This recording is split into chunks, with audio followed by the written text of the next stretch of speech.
Hey y'all, welcome back. It is week 4 of the Konmari challenge and we are officially diving into my personal favorite part, Komono. Now I'm sure you're asking yourself, what's Komono? Komono is a Japanese word used for what we would call miscellaneous stuff. This basically encompasses everything else in your house that we haven't touched yet. It's a massive category and it includes things like tools, things in your bathroom, kids' toys, your laundry room, your makeup, art supplies, your car, throw pillows, throw blankets, your furniture, I don't know, your kids. I'm just kidding, don't get rid of your kids. This category can get a little bit overwhelming, so I like to break it down by room. Marie Kondo recommends you should never do things by room because you could store the same category of things in multiple rooms in your house. However, the only way I can get through this is to take it room by room, so sorry Marie. So today, we're going through the kitchen. I'm going to show you my process for going through everything in my kitchen, getting rid of a few things, reorganizing things, and then once you've seen it, it'll kind of give you the blueprint for how you can go through every other room in your house. So let's take a look at what my kitchen looked like before and then watch us get to the after.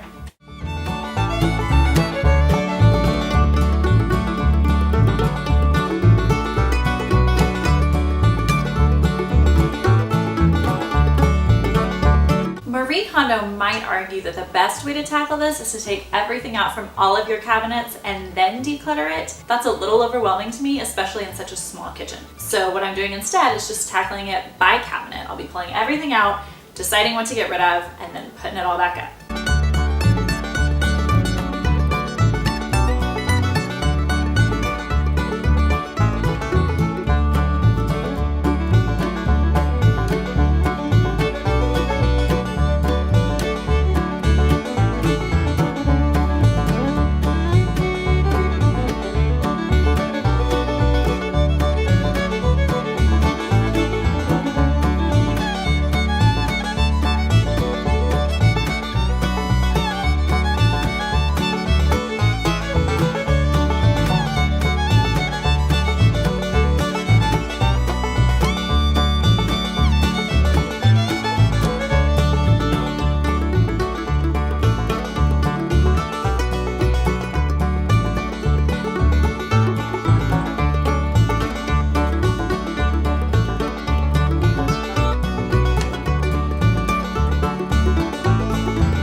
To watch somebody clean out their kitchen, but at the same time I want to give you some actionable tips to help you get started in yours. So here are 3 quick tips to make it a little bit easier.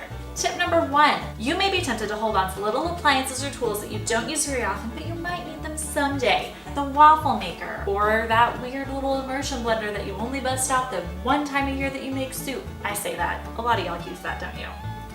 Maybe that's a bad example. We've all got things in our kitchen that we don't really use that much, but we hold on to it just in case. Here's my rule of thumb. If you don't remember the last time you used it, get rid of it. There is no reason to hold on to things that you aren't using just because you might use them someday. Now, if the idea of using it makes you really excited, find a way to use it. Don't just let it take up space in your kitchen. Tip number 2, if there's something that you love and you just can't bring yourself to let go of it, don't. If you have a room in your kitchen to store something and you really just love it, even if it's not super practical, then keep it. Personally, I tend to hoard pictures. I have a ton of them in my kitchen. There's no reason I would ever need to use more than 1 or 2 at a time, but I just can't get rid of them. My kitchen is tiny, but I still managed to find a way to keep them all because they make me happy. Tip number 3, you've probably heard this before, but the best way to make your kitchen feel cleaner is to get as much clutter off the counters as you possibly can. Totally empty counters may be a little too boring, but you also don't want to look in your kitchen and see it constantly cluttered with stuff that isn't getting used all the time. Your toaster gets used maybe 3 minutes once a day at most, so there's no reason you can't stuff it in a cabinet when you're done. When I reorganized my kitchen this time, I even took to putting the oil, the salt, the pepper, and a few other regularly used tools up in a cabinet. That way I don't have to look at them all the time. My kitchen instantly feels a lot cleaner and a little bit bigger. So the challenge has been set. Go forth and clean your kitchen and let me know how it goes. Thanks so much for watching. I am so glad you're here. If you love this video and if you are changing your life by getting your house organized, Please let me know by liking and commenting. I want to hear how you're doing. While you're there, don't forget to click subscribe so you can never miss a video. I'll see you next week.